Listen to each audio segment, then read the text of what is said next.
Hi all, ഇന്ന് ഞാൻ വന്നിരിക്കുന്നത് ടെസ്റ്റ് എന്ന തമിഴ് മൂവിയുടെ വിശേഷങ്ങളുമായിട്ടാണ്. ഇതൊരു സ്പോർട്സ് ഡ്രാമ കാറ്റഗറി മൂവിയാണ്. ഈ സിനിമ ഡയറക്റ്റ് ചെയ്തിരിക്കുന്നത് ശശികാന്ത് ആണ്.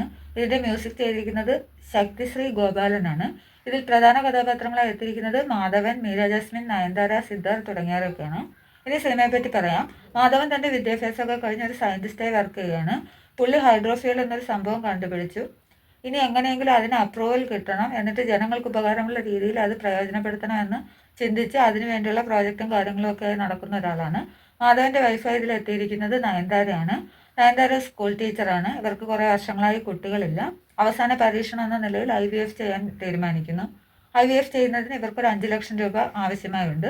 ഇത് ഒരു സൈഡിലെ കഥ. ഇനി മറുവശത്ത് നമ്മുടെ സിദ്ധാർത്ഥ ഒരു ക്രിക്കറ്റ് പ്ലെയറാണ്. ഇപ്പോൾ പഴയതുപോലെ കളിയൊന്നുമില്ല.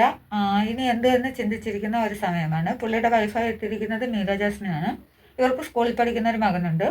അങ്ങനെ ഇരിക്കെ ഇന്ത്യ പാകിസ്ഥാൻ മാച്ച് വരുന്നു. എങ്ങനെയെങ്കിലും ഈ പാകിസ്ഥാനെ തോൽപ്പിക്കണമെന്നും അതിന് എന്തൊക്കെ വഴികൾ കണ്ടുപിടിക്കാമെന്നും എന്തൊക്കെ മാർഗങ്ങൾ സ്വീകരിക്കാമെന്നും ഒക്കെ സിദ്ധാർത്ഥ് ചിന്തിക്കുന്നു. ഇനി മാധവൻ ആ അപ്രൂവൽ വാങ്ങിയോ, അത് ജനങ്ങൾക്ക് ഉപകാരപ്പെടുന്ന രീതിയിൽ ചെയ്തോ, നയൻതാര IVF ചെയ്തോ, കുട്ടികൾ ഉണ്ടായോ എന്നൊക്കെ സിനിമ കണ്ട് തന്നെ മനസ്സിലാക്കണം. അതുപോലെ തന്നെയാണ് സിദ്ധാർത്ഥ് ഇന്ത്യ പാകിസ്ഥാൻ മാച്ച് എങ്ങനെയാണ് ഫേസ് ചെയ്തതെന്നൊക്കെ സിനിമ കണ്ട് തന്നെ മനസ്സിലാക്കണം.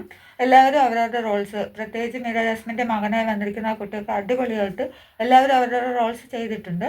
പക്ഷെ എടുത്ത് പറയേണ്ട ഒരു കാര്യം, ഓരോ ക്യാരക്ടേഴ്സിനെ നമ്മൾ നോക്കുമ്പോൾ ഒരു നെഗറ്റീവ് ഷെയ്ഡോട് കൂടിയാണ് ആ കഥാപാത്രങ്ങൾ എഴുതപ്പെട്ടിരിക്കുന്നത്. അപ്പോൾ നമ്മൾ ഓരോ കഥാപാത്രങ്ങളെ നോക്കുമ്പോൾ ഇവർ ചെയ്യുന്ന കാര്യങ്ങളൊക്കെ അവരുടെ സൈഡിൽ നിന്ന് നോക്കുമ്പോൾ പോസിറ്റീവാണ്, എങ്കിലും ഇത് നെഗറ്റീവ് അല്ലേ, അങ്ങനെയൊക്കെ ഒരു ചിന്ത പ്രേക്ഷകൻ്റെ മനസ്സിൽ തോന്നിക്കുന്ന ഒരു രീതിയിലാണ് ഓരോ കഥാപാത്രങ്ങളും എഴുതിപ്പെട്ടിരിക്കുന്നത്.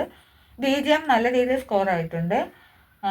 ഫാമിലിയോട് കൂടി കുട്ടികളടക്കം കാണാൻ പറ്റുന്ന സിനിമ തന്നെയാണ്. എനിക്ക് പേഴ്സണലി ഇഷ്ടപ്പെട്ടു.